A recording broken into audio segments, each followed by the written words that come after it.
Hello, everyone. If I could ask everyone to take a seat.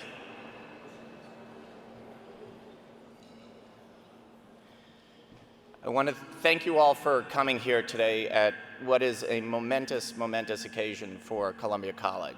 I'm Jonathan Levine, a University Trustee, Vice Chairman of the board, class of '88, and proudly the parent of 2 Columbia daughters.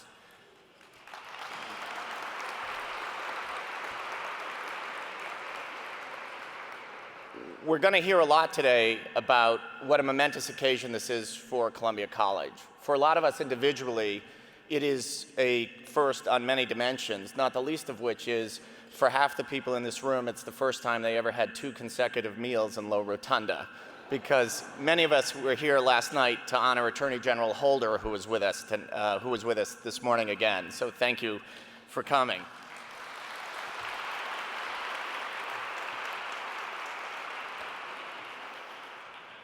When I was asked to do this, and Corey and Jim called me, they said, I said, what do you want me to say? And are you going to give me remarks? And they said, oh, no, you just talk for the heart. You can talk about Columbia. You can go on and on and on, because we know how special it's been for you. And I said, great, I'll do that. And then I get up here and it says, Jonathan, you have 4 minutes. So we will try to condense a lifetime of life-changing experiences into 4 minutes. At its core, Dean Valentini has described Columbia and in great universities as being about 2 things. It's about students and faculty and developing that relationship over long periods of time. It's about those who learn, those who teach, and how they come together to pass it forward. And the core to commencement concept, I think, embodies that unbelievably well. When I think about my experiences here, yeah, I remember a lot of the things I learned in the classroom, but I remember more who was sitting next to me and who was sitting in front of me. And I have the great privilege, honor, and joy of my life to see it through my daughter's eyes now. And in fact, experience how this gets passed forward. My daughter Emily and I actually had the same fully tenured faculty member for Lit Hum 30 years apart. And that's a really unusual, I don't think that goes on at a lot of universities. I was particularly proud, tiny bit competitively disappointed when she got a better grade than I did from him. But this is truly an extraordinary institution. And when I think about how I can sum it up and what the experiences mean and why we're all here, I think about my table last night for the dinner. My daughters brought some of their friends with them. And I got to see a bunch of graduating seniors. And I met a future doctor. I met a psychologist. I saw somebody who's going into finance. Somebody who's really interested in nuclear energy and policy. And I literally thought, she could be Secretary of State or Secretary of Energy one day. That is how bright the future is. And what was even more interesting to me is all of those students, and so many students in this room today, actually work on the senior fund for Columbia. So they recognize in real time how special this experience is. And as college students who could be doing lots of different things, they're actually taking time to try to raise money now to help perpetuate the experience that they have. And I think that really sums it up. And in my personal experiences and how the education has touched me here, I'm actually reminded of an experience I had 24 years ago.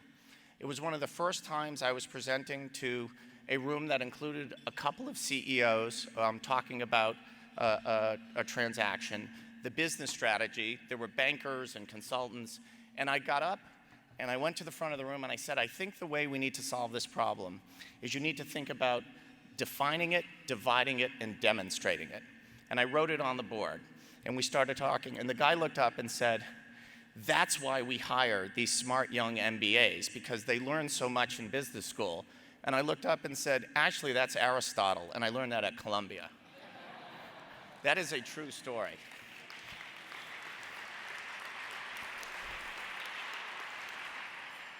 So this great university becomes greater every day because of all of you and because of its leadership. And through my experience and engagement here, I have been able to continue to learn from two great leaders and two great teachers who teach me all the time. One of them is Lee Bollinger, who is the longest tenured president in the Ivy League and perhaps the greatest president in the history of the Ivy League. And I don't think I'm overstating that when I say that.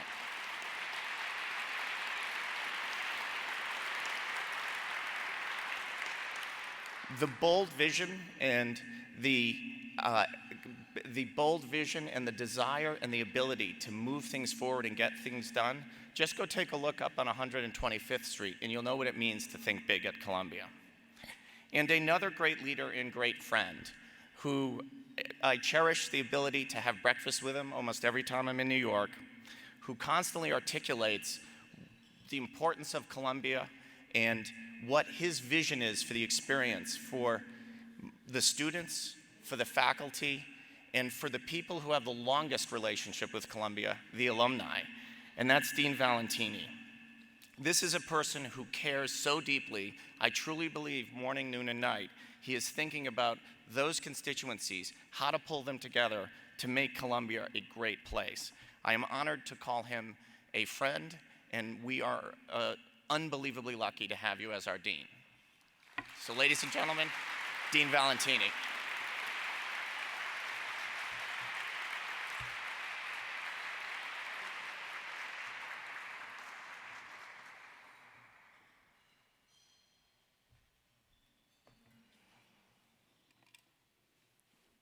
Thank you, Jonathan. Welcome and good morning.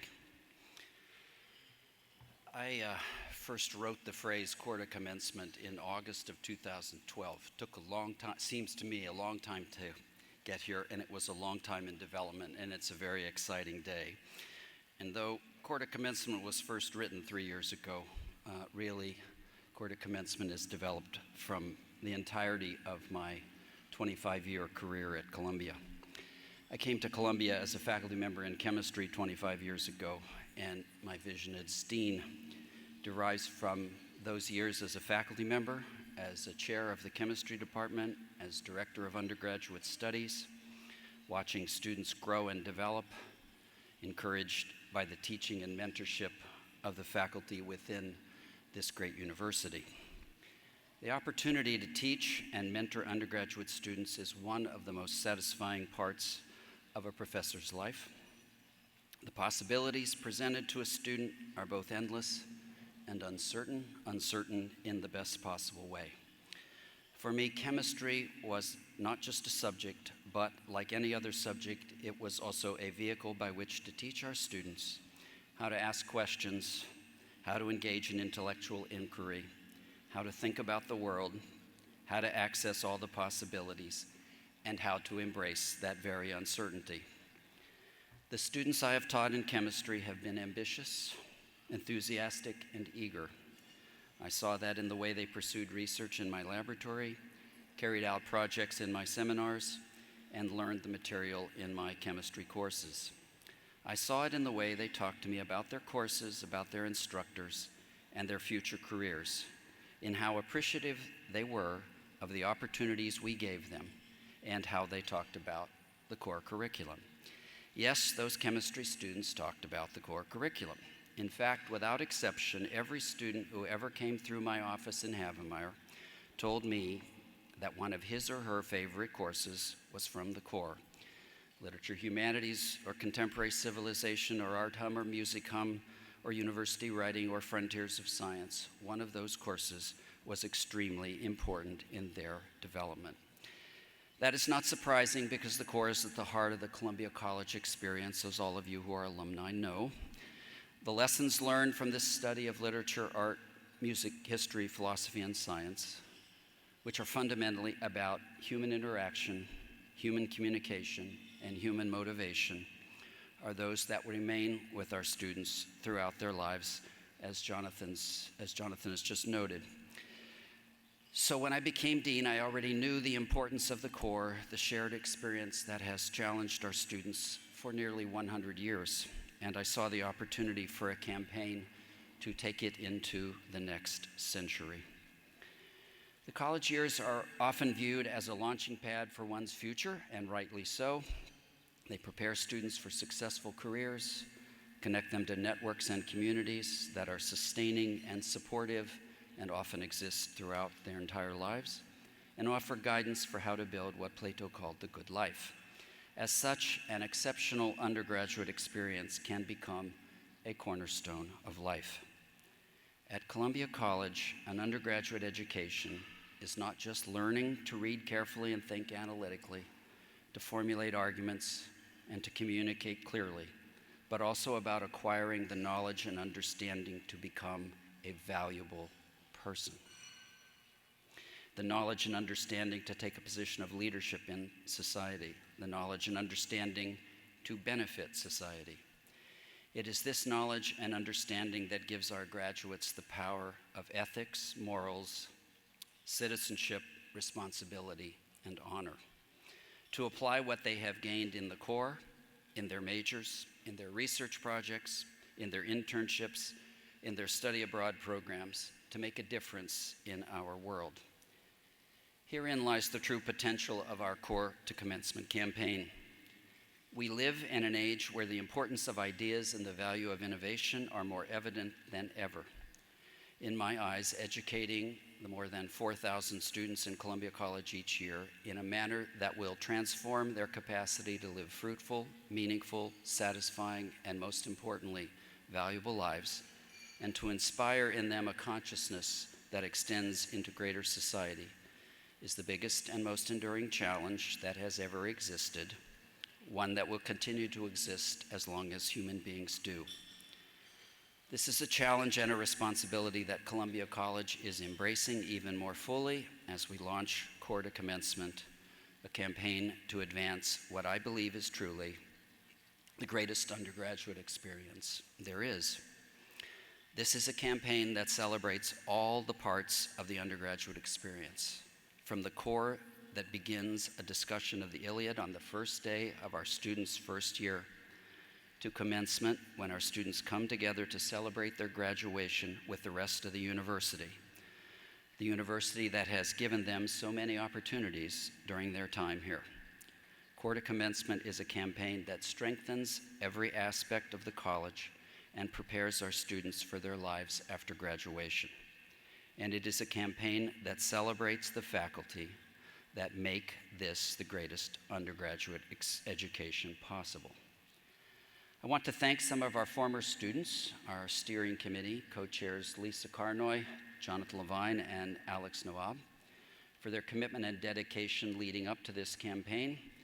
And I want to especially thank President Bollinger for his leadership of Columbia University, a leadership that has prepared the way for this Columbia College campaign by his vision, his ambition, his work in strengthening the university through the Great Columbia Campaign, recently completed, through our network of global centers, and through our new campus in Manhattanville. It is my pleasure now to introduce him, President Lee C. Bollinger, a distinguished member of Columbia's Law School faculty and the 19th President of Columbia University.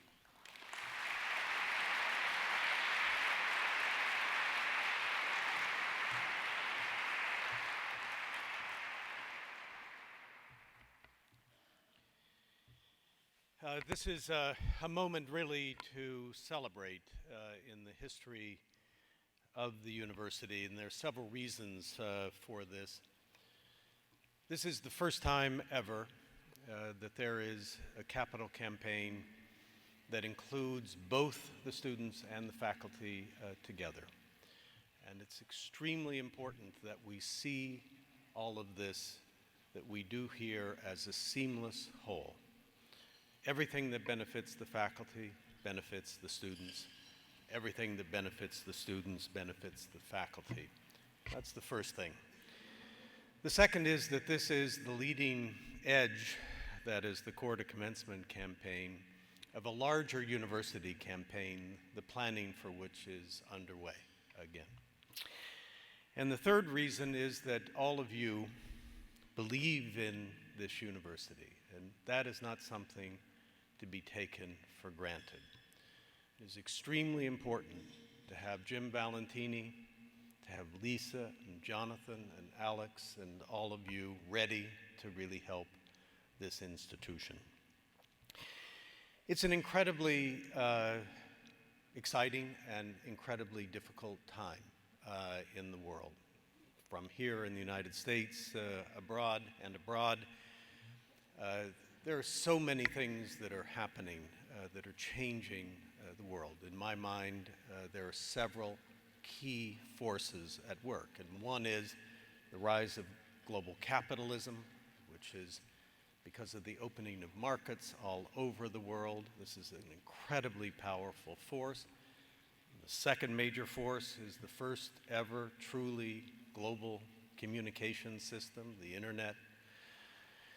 Every time you have a new way of communicating, whether it's the printing press or broadcasting, you have major human revolutions as a result. And I think the third major force is the movements of people around the world. And I'm, of course, thinking specifically of the refugee crisis in Europe and across that part of the world, but also the youth bulge in Africa, the need of societies to have young people because their populations are aging, the general ease with which people move around the world.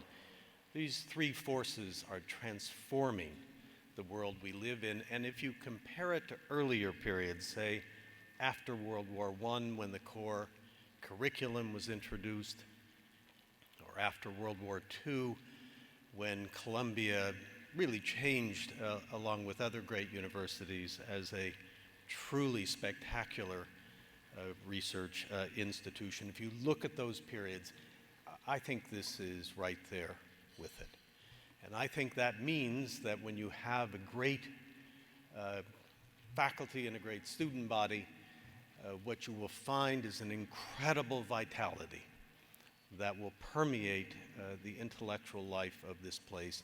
And the Core to Commencement will be part of it, it will support it, and it's extremely necessary.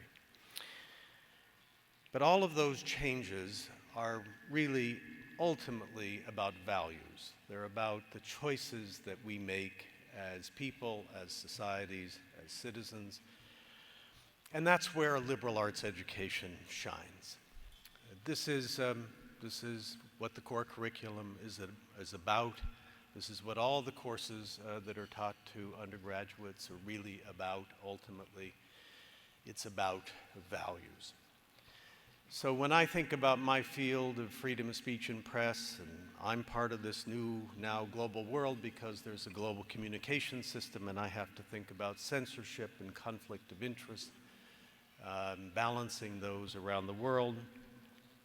It's a technological question, it's a global capitalism question, but ultimately it's how do you sort out things like the benefits of free expression and the rights of people to have privacy.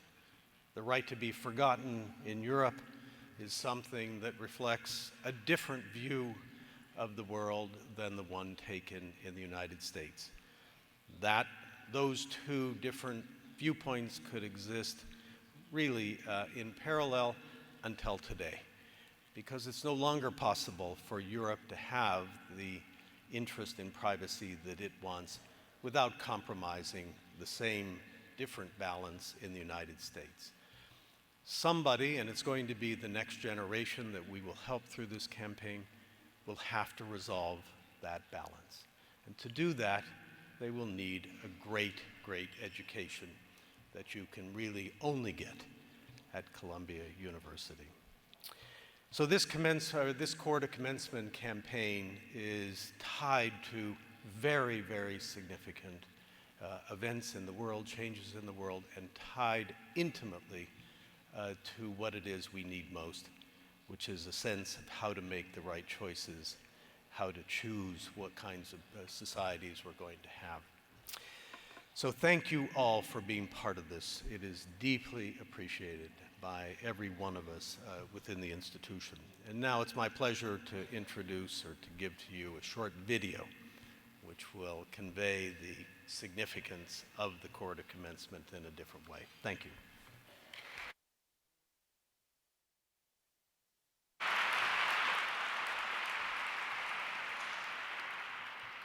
Good morning. I hope you enjoyed the video, the first of many to come, that symbolize the people and stories that our campaign is intended to support. While Gareth Williams was unable to attend today, he is truly a stellar example of the faculty we hope to propel and their important relationships to both the core curriculum and, of course, our students. My name is Meredith Kirk. I graduated from the college in 2012, and I can't say enough about my experience at Columbia College and my experience particularly with the core curriculum. When Jim emailed me to ask me if I would be willing to speak today, it was an immediate reaction on my part. To be able to stand here in front of you and give you a little taste of my personal experience is something that, on the one hand, is incredibly easy. I feel like I talk about Columbia to all of my friends and everybody I meet all the time. And on the other hand, is an incredible honor. Columbia was an easy choice for me. It was immediate. The second I walked through the gates on 116th Street, it was a sensation like I'd never experienced before. I just knew. I had heard about the core, I had heard about the college, but really this was my first experience, and I think it's something that people really feel when they walk onto this campus. You feel the energy, you feel the vitality, and you just know that everybody around you is engaged in something critical, something important, and something life-changing. The core was really a main attractor for me for the college. It's exactly how I like to learn. It's the global nature of it and the multidisciplinary nature of it was something that really spoke to me. But more so than that, what attracted me the most was entering into such a deep tradition and entering into a group of people who have hand-selected to partake in a curriculum that is so rooted in the fundamentals of how we learn and our history. And it's something that's really stayed with me ever since. My experience at Columbia was incredible, in a word. Every second of the 4 years were inspiring. I can't say enough about the kinds of people that I met here, my 6 best friends in the world who we talk about growing old together and our kids hanging out and going to Columbia. They're people that I met on my hall in John Jay. My best friend was randomly assigned to the room next to me. He's now at Yale Law School, and I'm pretty sure is gonna rule the world one day. My other best friend was across the hall. She's gonna be attending Harvard Business School in the fall and is gonna rule the world in a different way. These are people who I was an art history major. I work at Sotheby's Auction House now. The 3 of us are incredibly different people. We come from different backgrounds. We studied different things. And it was Columbia that brought us together. And it was the core and Lit Hum and CC that really gave us this fundamental sort of groundwork to our friendship and something that we'll be able to hold for our entire lives. I was so obsessed with coming to Columbia after I visited that I applied early decision, didn't even think about any other schools, and in the 3 weeks before finding out, I wore the same Columbia sweatshirt to bed every single night. My mom thought I was going crazy, and she begged me not only to take it off, but to wash it, and I said, nope, it's bad luck, I have to do it. That fateful day when I logged on and found out that I had gotten in, I burst into tears. I just knew this was the first day of the rest of my life, as dramatic as that sounds, and it turned out to be so. I started here in the fall of 2008, which was an incredibly exciting time. I remember rushing the streets with my fellow classmates when President Barack Obama was elected in November of 2008. There were a number of other milestones through those 4 years, but for me personally, the college really gave me the foundations for the rest of my professional career. I came to New York. I was a dancer in high school, and I was attracted, obviously, to the culture of the city. But I knew I wanted to be an art history major, and I was kind of lost in how that was going to turn into a job, which I think a lot of art history majors probably feel the same way. And it was through the Center for Career Education that I really found my path. I got an internship through them at New York City Ballet Company in the fall of my freshman year. That turned into an internship 2 years later at the Museum of Modern Art, which turned into an internship at the Museum of Fine Arts, where I'm from in Boston, which ultimately put me on a listserv for people interested in careers in the arts. And in the fall of my senior year, I got an email about a trainee program and a site visit at Sotheby's. The funny story that I like to tell is that the site visit was at 9 a.m. on a Friday morning at Sotheby's. And for all former Columbia students, you know that we don't have classes on Fridays, and Thursday nights tend to be big social occasions. So I signed up for the site visit. Thursday night, I was kind of thinking, oh, do I really want to get up at 8 in the morning tomorrow? That seems so early to go across town to be at Sotheby's at 9. Like, oh my God, that sounds awful. Thank God I did it, because it led me to the trainee program, which was how I got my job at Sotheby's. Today I work in the contemporary art department there, and we just had our major sales last week, and we had a painting in our evening sale, which is the team that I work on, by a painter named Mark Tansey. And the painting was called Shades, and the scene that it depicted was 4 men crouched in a cave around a fire with light streaming through the mouth of the cave. Clearly, this painting relates to Plato and his allegory of the cave. And last weekend, we were on exhibition, and I was walking around, and there were a group of women standing in front of this painting. And they stopped me, and they said, "We have no idea what this painting is about. Can you tell us? What's the story here?" And I said, "I got this." So needless to say, the Corps comes into my life at random moments and has really equipped me in my job and my life to be able to converse on a level of, with a level of intelligence and a level of security and confidence that I don't think my peers experience to the same degree. So that's a little bit about me and my experience here. And now I'd like to introduce another esteemed member of our faculty, someone passionate about undergraduates and their learning experience. Julie Crawford is the Mark Van Doren Professor of Humanities and Chair of Literature Humanities.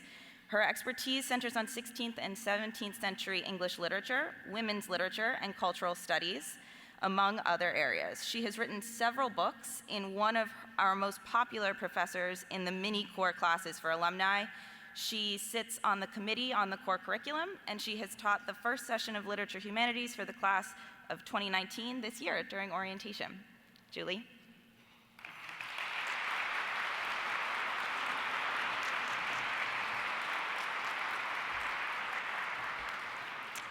Hi, everybody. Very pleased to be here. 2 years ago, I received an email from a student who was in my very first Lit Hum class, which I taught as a brand new assistant professor of English literature in 1999. He wrote, "I was at my first ever writers' gathering in Georgia last year, and I compared the situation to Boccaccio's Decameron, where the characters lock themselves in a garden and tell stories to restore the attributes of meaningful life during the plague. When you taught this book to us, I think you hung a veil over the window of our class door as an analogy, and I thought you were really, really silly."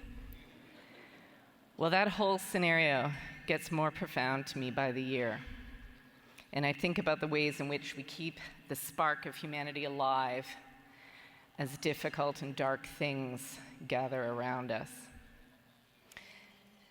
This student, David Epstein, credits Literature Humanities with forcing, that's his word, not mine, an avowed jock and science nerd to take books seriously. "What is all this discussing for, exactly?" he said in our first session together. he remembers himself correctly as a hater. In 2013, David, who was by then a staff writer for Sports Illustrated, wrote a book called The Sports Gene, Inside the Science of Extraordinary Athletic Performance, which stayed on the New York Times bestseller list for months. As part of my job as the chair of Literature Humanities, I observe classes taught by first-year instructors. Last night, I saw a class on Plato's Symposium in which the teacher, herself a scholar of 19th century novels, led a brilliant discussion on the symposium's one bad speech, that of the doctor Eryximachus. Some of you might remember it. He's a blowhard and a generalizer. I will refrain from drawing contemporary analogies. But she asked the students to think a bit harder about why exactly this speech was there, what it offered, what its positive story was, as opposed to its mockable story. The students talked about competition between disciplines. Plato saw natural philosophy as a kind of antagonist to his own version of philosophy. They talked about human exceptionalism. Eryximachus is interested in earthly and even cosmological harmony, not only the humankind. They talked about the human desire for underlying logics, and they talked about the readerly desire for a whipping boy, for the argument or the interlocutor we can reject, that we can feel superior to, and what subtle or challenging insights that desire shuts out and shuts down. Every student in the class participated. The instructor glowed with a kind of joy and pride I usually associate with weddings. Last year, in my own Lit Hum class, I had a group of 3 students, one from Algeria, one from the Ukraine, and one from Detroit, rewrite Thucydides' debate between Athens and one of its colonies as a debate between Russia and the Crimea. It was both stirring and devastating, capturing the brutal realpolitik of Thucydides and the particular political force of rhetoric. On Monday, another student from this same class came to office hours, during which we discussed Fran Lebowitz's takedown of misreaders of Jane Austen, especially her fans, and the student's own paper on Dostoevsky. She had decided to major in Russian literature after reading Dostoevsky in Lit Hum. On Wednesday morning, I had coffee with one of my former Lit Hum students who is now a senior, majoring in economics, in which we discussed, among other things, an op-ed I had recently written and his devastating relationship with events in Missouri.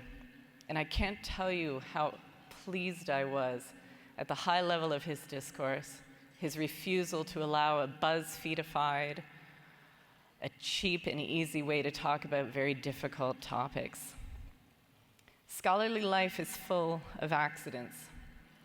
When we are lucky, they spark love affairs. When I started teaching Lit Hum, and I can admit this now because I have tenure, and I'm standing here, I had read precisely 2 books on the literature humanities syllabus, King Lear and To the Lighthouse.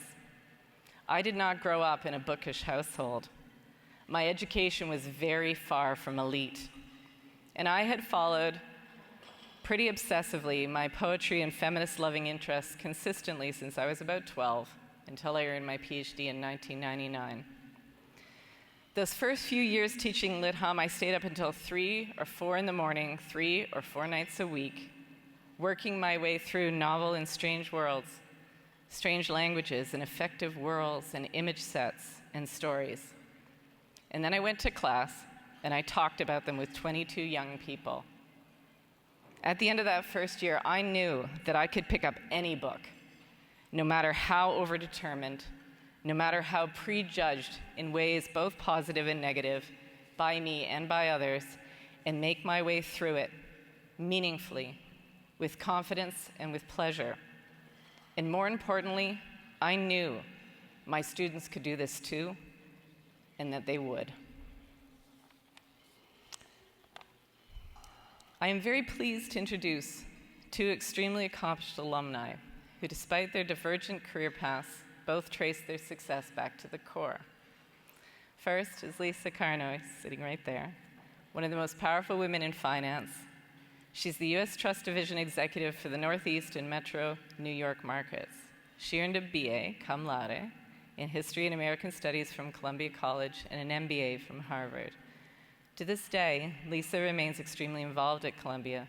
She is the vice chair of the university's Board of Trustees, a co-founder of the Women's Leadership Council for Athletics, and co-chair of the Core to Commencement campaign. I'm also really pleased, this is truly the highlight of my year, to introduce Tony Kushner, who is a Pulitzer Prize and Tony Award-winning playwright and screenwriter. His groundbreaking work, Angels in America, has been heralded as the most ambitious American play of our time. Indeed, Mr. Kushner's entire body of work, from epic plays to moving films, has left an indelible mark on the intellectual and cultural landscape of New York City, of America, and arguably the world. Mr. Kushner received a BA in English from Columbia College in 1978 and an MFA from NYU in 1984, and an honorary doctorate, very well deserved, from Columbia University in 2010. Without further ado, I welcome them to the stage.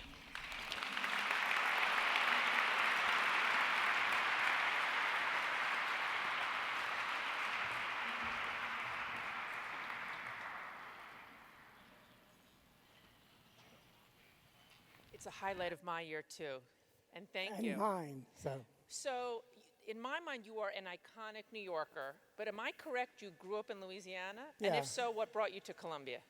I was born in New York, Okay. and my mother's family was in New York. And for some reason, sort of left activist politics became a very important thing for me at a fairly early age. And I wanted to come to Columbia because I had read about 1968, and I thought it was still going on.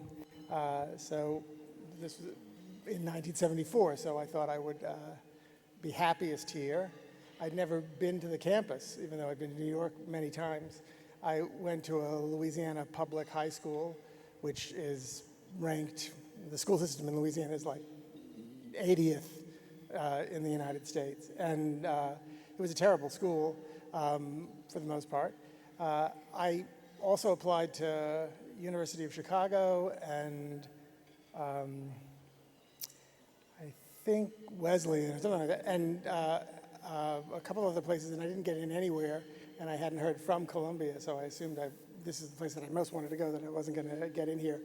So we pulled some strings, and I got into Tulane, and then got the letter from Columbia, and came.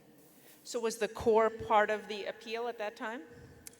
No, I had no idea that there was such a thing. So it was, no, I mean, I really came because I thought we would take over Low Library and Well, you did some of that. We did a little bit of that, yeah. We the first or second year that I was here was when all the New York Public Library branches were closed down, and we took over the Morningside Library branch. So I got to meet some sort of acid burnout survivors of 1968, and then people who had been in the CPUSA in the 30s. It was an interesting sort of cross-section of Morningside Heights society. So I got a little bit of what I was after in that regard, but very soon after arriving, I think the first class that I took was an expository writing class that was taught by a graduate student in medieval studies, and it was the first time that I'd ever been in a room with a scholar taking apart a text. As I remember, it was Gowan and the Green Knight or The Pearl. I can't remember which one was the first text. And I'd never seen anybody analyze a text that way. And it blew my mind. I was completely thrilled. I was even skeptical. I thought that she was making up stuff that couldn't have been intended, the depth and complexity that she was talking about. I was hooked. So you ultimately majored in medieval studies. Was that a major? I majored in it until in my junior or senior year, I wanted to take Edward Taylor's Shakespeare class, and the medieval studies department said that I couldn't because it was Renaissance, not medieval studies, which is the point I think that I decided I didn't really want to be a medievalist and switched to English so that I could take that 2-semester course, which proved to be the most important class for me that I took the entire time that I was here. Yeah. And what about the core? Any particular texts or experience in the core that really stand out? You know, it's sort of like what other people have said already. To this day, I find myself going back to texts that I read when I was a freshman or a sophomore or a junior in one of the core classes. I don't think I understood any of them at the time, or only partially understood them. But going back to them as a much older person, I feel that I approach them not with complete unfamiliarity, but with a certain sort of directed sense of exploration. And the texts in the core that I struggled with when I was 18 or 19 years old have turned out to be sort of central texts for reading texts. I mean, starting with the Iliad, which I remember not liking at all. I think we only read 10 books of it when I was at Columbia, but I've since read and reread Homer many, many times. And Hegel, Kant, Marx, many of these texts became important intellectual touchstones for me and stepping stones to other texts. I think one of the things that I really got from the core was learning not to be afraid of primary sources, and that it was possible to tackle something as difficult as Hegel, which is, in translation written in sort of perfectly formed English sentences, and you read it and you don't know at all what's being expressed. And then after, an hour or two of sort of chewing it over, it'll open up, it'll become accessible to you. And Columbia was an extraordinary training in that, and I've remained grateful for that training in my career and in my life as a citizen and in just my life. Incredibly important. So what were you involved with outside of the classroom, in addition to your protest around the libraries? Outside of the classroom? Yeah. I eventually got involved with Columbia Players and theater. I feel very grateful that you could only be a liberal arts major when I was here. I have a problem with fine arts as an undergraduate major, fine arts degrees. Columbia didn't really offer that. So I was forced to, pursue a liberal arts degree, and I feel that it taught me, as I said, how to read, which became incredibly important in terms of writing, because writing is reading. You write something and then you read it and interpret what you're doing and then rewrite it, and the tools that I acquired as a reader. I don't remember. I mean, I was a gay student at Columbia. There was a gay dance, I think, in Earl Hall. I was too afraid. I was from Louisiana. I wasn't out of the closet yet. So I don't remember having much of a social life. But I did get involved with Columbia Players and the anti-apartheid movement, and going out into New York City and seeing a lot of theater.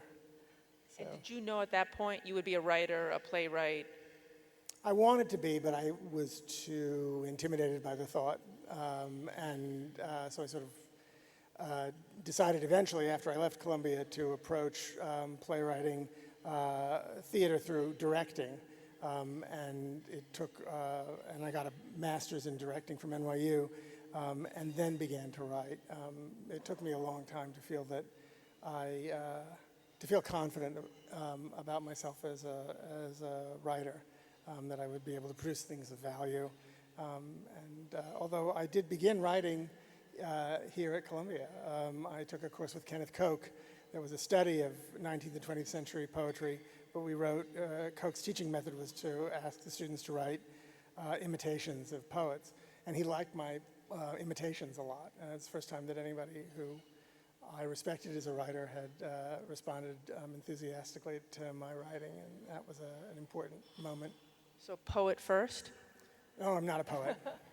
I have a sort of fear of I don't understand how anyone writes a good poem. It seems almost impossible to me. It's the hardest thing, I think, or one of the hardest things. I think Kant is harder than poetry. Harder to read or harder to... I would imagine being Kant was relatively easy for Kant. Easy for him. Reading Kant. He did it for quite a while. I don't know.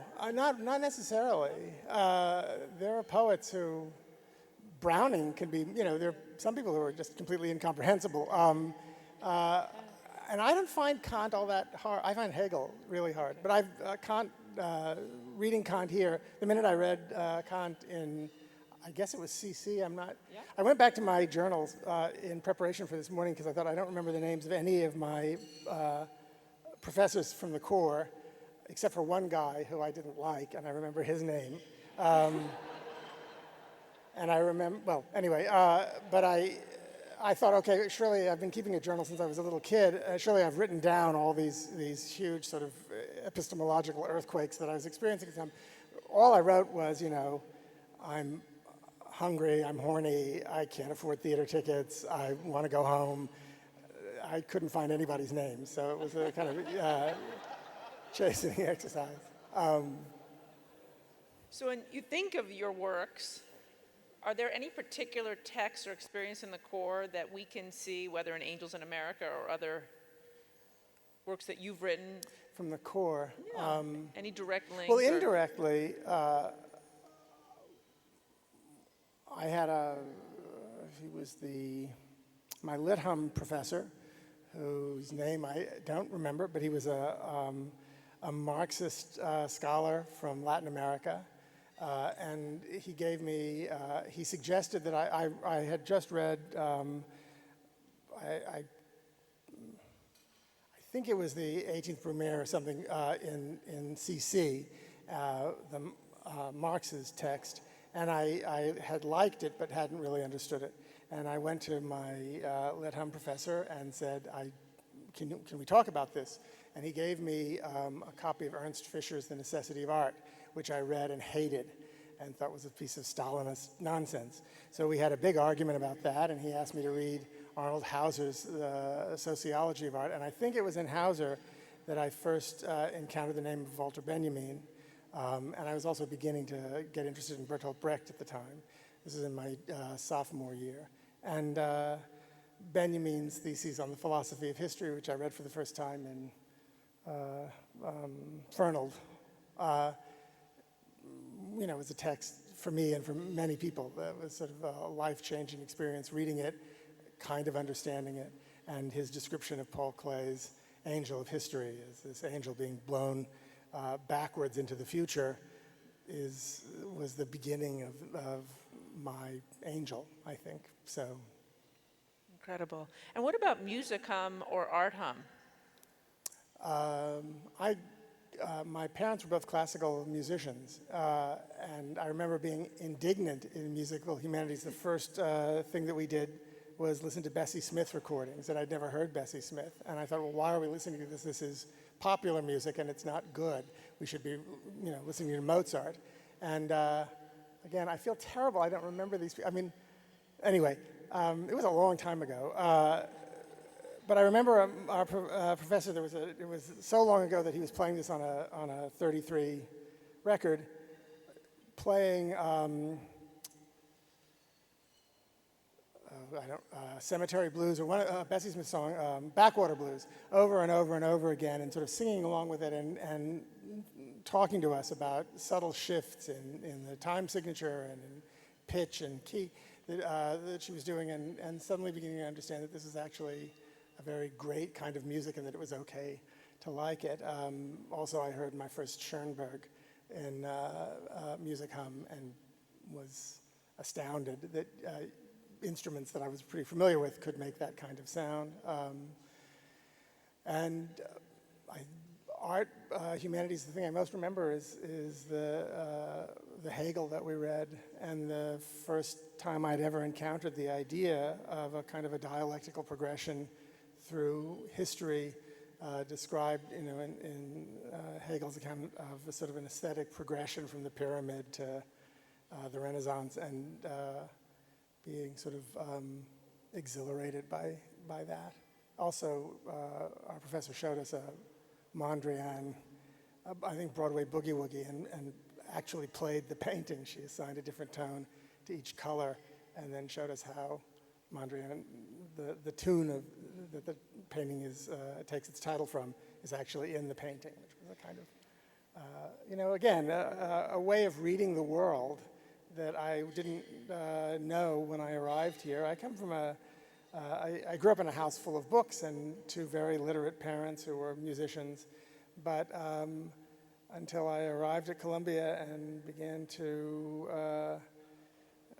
really learn, I had no idea that the intellect was a sort of a key for opening door after door after door, and it's, when I teach playwriting, which I do occasionally, I never teach playwriting. I basically do an imitation of the classes that, we take a text, often Kant, and spend the entire semester just tearing it apart sentence by sentence, because I feel that so many people in the arts especially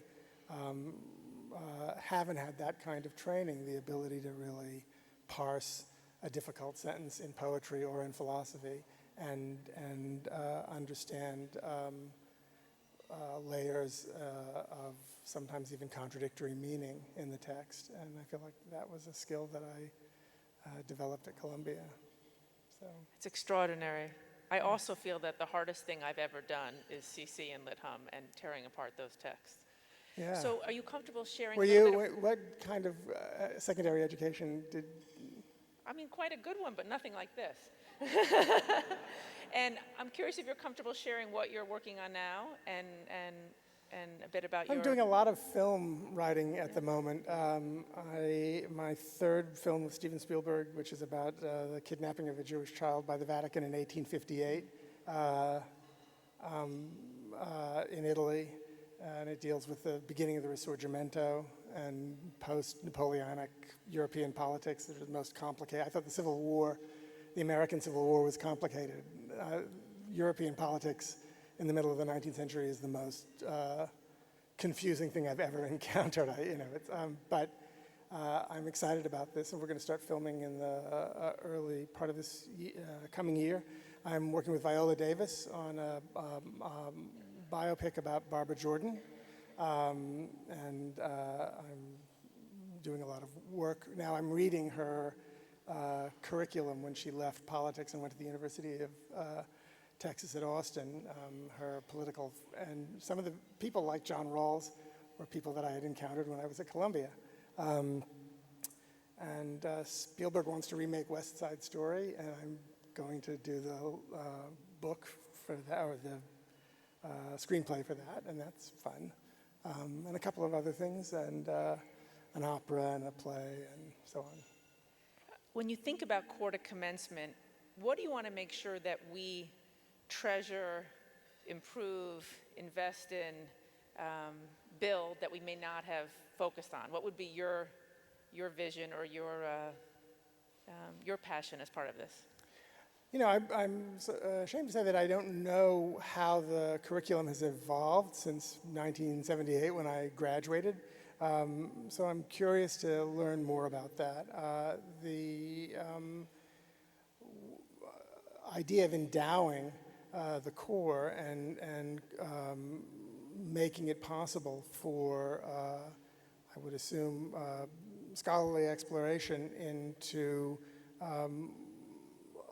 developing a model that builds on the extraordinary model that already exists, that reflects the increasing complexity and diversity of American society and global society.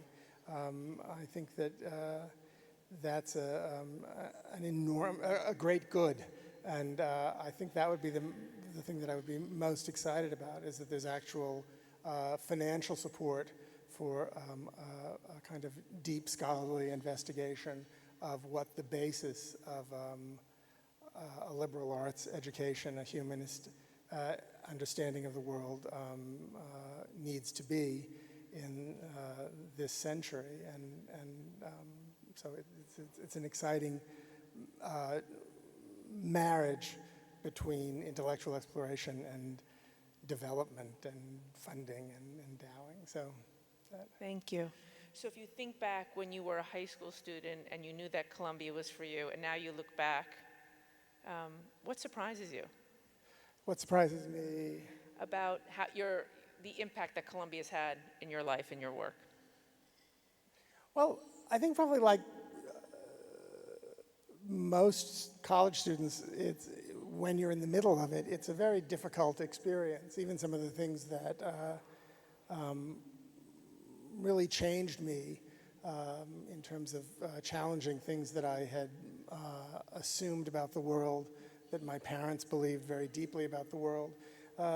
Learning is a painful experience sometimes, the sort of unhinging your interior and allowing new ideas and new thoughts, new perspectives from other students in is not an easy or comfortable experience. And I was, I think, for the most part, a fairly miserable person for the 4 years that I was here.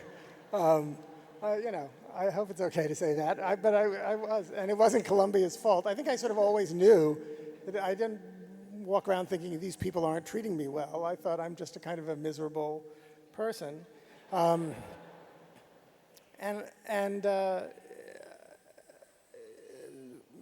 You know, I think I'm surprised, and this is a feeling that's grown steadily since the day I graduated, at feeling a profound gratitude and affection for this place, because I really believe that I owe my parents an unpayable debt, and many other people besides, and I've learned from a lot of people, but probably the single institution to which I'm most indebted is Columbia College and Columbia University. I think it completely changed me, and I've drawn from what I learned here my entire life. So I'm not a terribly boosterish kind of guy, but the fact that I've had an ongoing connection to Columbia since I graduated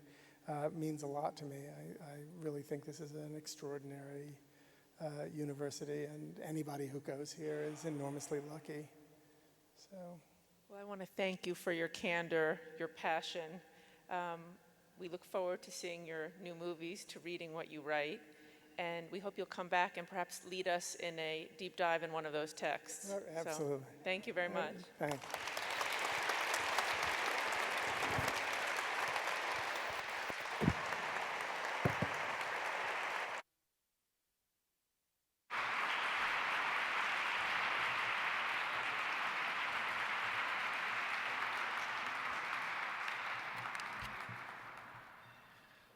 That is very difficult to follow. But they did give me another 4 minutes. Thank you, Julie, Lisa, and Tony. That was absolutely wonderful. I'm honored to be here as part of this campaign because of what it represents. And I'm thrilled to be doing it with two good friends, Lisa Carnoy and Alex Navab, who are not only good friends today, but we actually knew each other back in the mid-'80s when we were in 3 different classes here at Columbia. And I think it just speaks again to the amazing journey of why we're all here. And I look around the room and I see so many members of the steering committee, and I just thank you so much for coming early on a Friday, which, as Meredith reminded us, Columbia people are not trained to do. And the hard work is really ahead.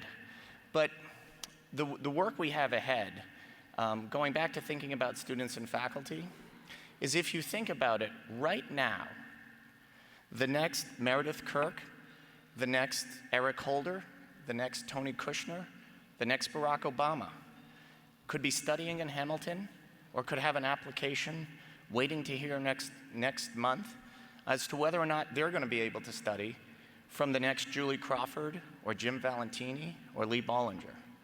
And that's pretty amazing. And that is actually what this is all about.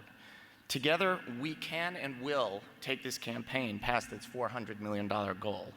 Thus far, we've raised $168 million, which is extraordinary, but it tells me the work is less than halfway done.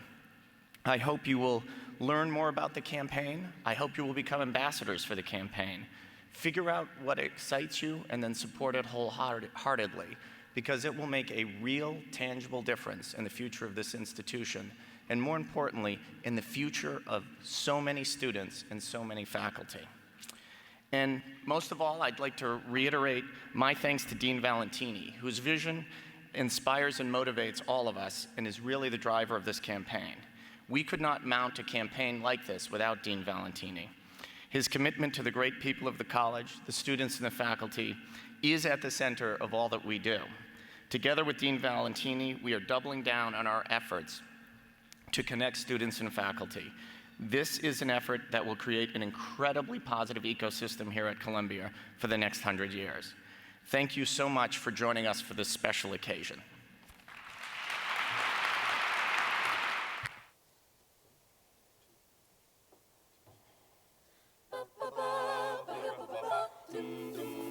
When the bold teams of old deeds of fame made their name here at old Columbia. Nowadays we can praise fighting teams again.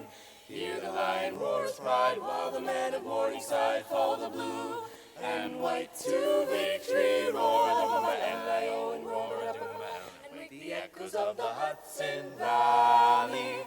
Fight on to victory evermore, while the sons of Knickerbocker rally round Columbia, Columbia, shouting her name forever. Roar the L-I-O and roar from water on the Hudson shore.